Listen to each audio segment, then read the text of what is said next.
नमस्ते मित्रों, यह पीएच नेटवर्क में हूँ प्रदीप होंडू। आपको स्वागत है मेरे नेटवर्क में। आशा करता हूँ कि आप सभी परिवार सहित खुश होंगे। आज लालू परिवार की जो राउज एवेन्यू कोर्ट दिल्ली में पेशी थी, चार्ज था लैंड फॉर जॉब।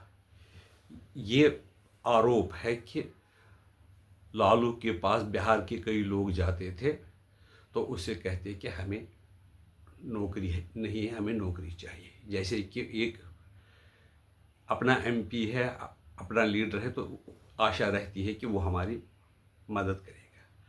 तो वो सुनने में आए, वो कहती थी कि तुम्हारे पास पैसे है क्या? लेकिन एक गरीब आदमी के पास पैसे कहाँ थे?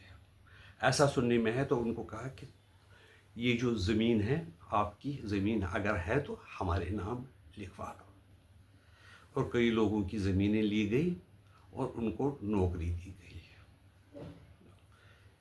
इसमें कितनी सच्चाई है और कितना झूठ है ये मैं नहीं जानता, लेकिन ये सीबीआई ने एक आरोप पत्र किया था दिल्ली के कोर्ट में, तो उस पर आज आरोप तय किए गए थे। वो कह रहे हैं कि सीबीआई ने दस्तावेजों का ढेर लगा दिया है कि जो ज़मीन दिखाई गई है कि वो ऐसी कंपनियों के नाम ट्रांसफ़र की गई जिसमें लालू जी के खास रिश्तेदार डायरेक्टर वगैरह थे। आईआरटीसी का भी टेंडर एक कंपनी को दिया गया जिसमें लालू जी का बेटा तेजस्वी यादव जो था वो डायरेक्टर था। जब तेजस्वी यादव से ये पूछते थे तो यार तुम्हारा भी इसमें केस है, तो वो कहती थी कि मेरी तो तब मूछ भी नहीं थी, मेरे खिलाफ मैं कैसे घोटाला कर सकता हूँ। लेकिन पाया गया कि एक जिसको फ़ायदा पहुँचा गया कि इस जॉब से, जो लैंड फॉर स्कीम से, उसमें वो एक डायरेक्टर थे। इसी तरह से कई लोगों की ज़मीन लालू जी ने अपने परिवार के नाम करवाने का कोई, और अपने जो नज़दीकी लोग हैं उनके नाम करवा दिए। ये आरोप है। अब ऐसा है कि एक और अगली तारीख 11 नवंबर को अदालत के केस में प्रूव होने में सालों साल लगते हैं। आपको पता है कि यहाँ पर अदालतों में केस जल्दी जल्दी हल नहीं होते हैं, उनके निर्णय नहीं दिए जाते हैं।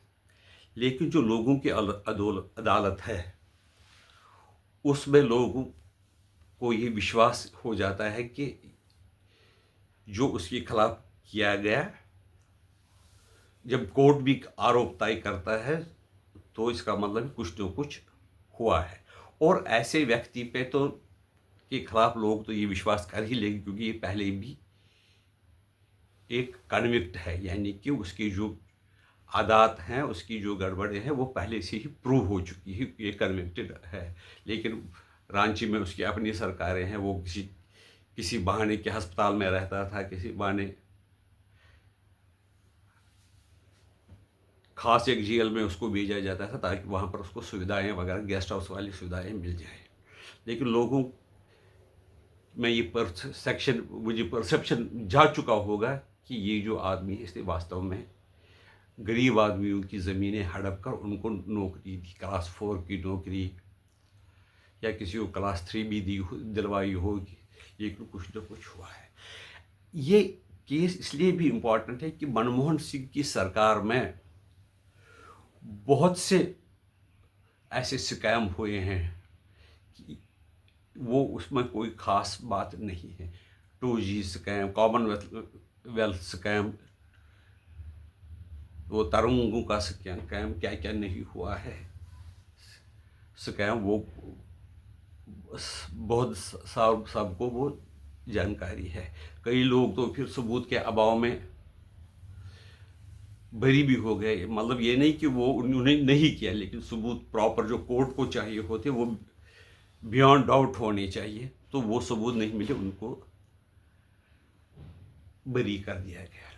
इस संबंध में मैं ये कहना चाहता हूँ कि लोगों की अदालत अब 11 नवंबर, 6 नवंबर और 11 नवंबर के क्या फैसला रहेगी, ये लोगों को निर्णय करना है। जहाँ तक मुझे लगता है कि लोग इस आदमी को समझेंगे और ये जानेंगे कि उसके ज़माने में जब वो मुख्यमंत्री थे गुंडागर्दी लूटमार क्या होती थी वो तो जानकारी है, मैंने पहले भी बताया था। जब रेलवे मिनिस्टर था कि तो लैंड फॉर स्कैम के उसमें आरोप है, और उसका बेटा भी बेशक वो माइनर था लेकिन एक डायरेक्टर जिस कंपनी को फ़ायदा हुआ है उसमें लालू जी यादव का बेटा तेजस्वी यादव एक डायरेक्टर था और वो भी आरोपी है। लेकिन अगर जो लोग उसको वोट देते हैं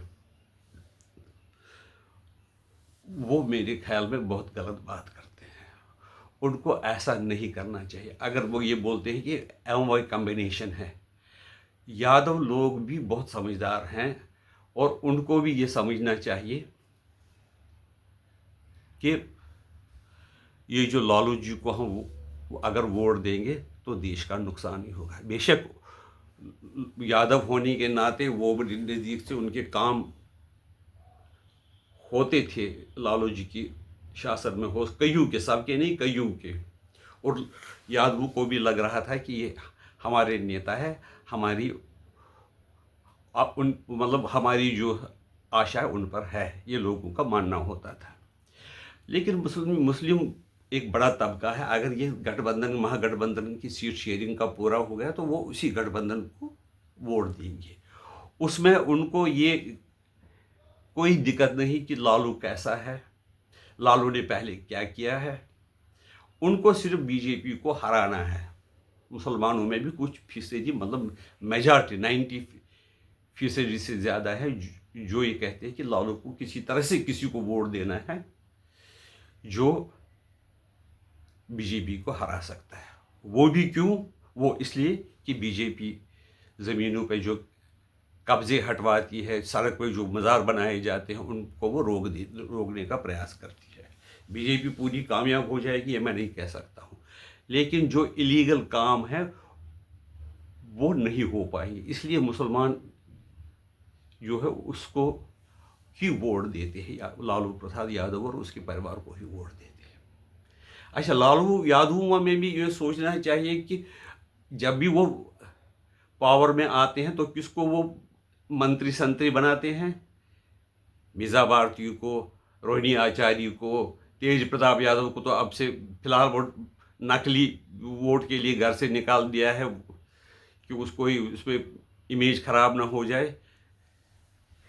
लेकिन एक चीज़ है, आम जो यादवों को उनको भी किसी किसी को अगर फ़ायदा मिलता हो, बाकी आम यादवों को कोई फ़ायदा नहीं मिल रहा है। सड़कें नहीं बनती थी और कई भी ऐसे कारनामे थे जो कि लालू प्रसाद यादव के ज़माने में हुए हैं। और एज ये रेलवे मंत्री भी ये हम मान सकते हैं कि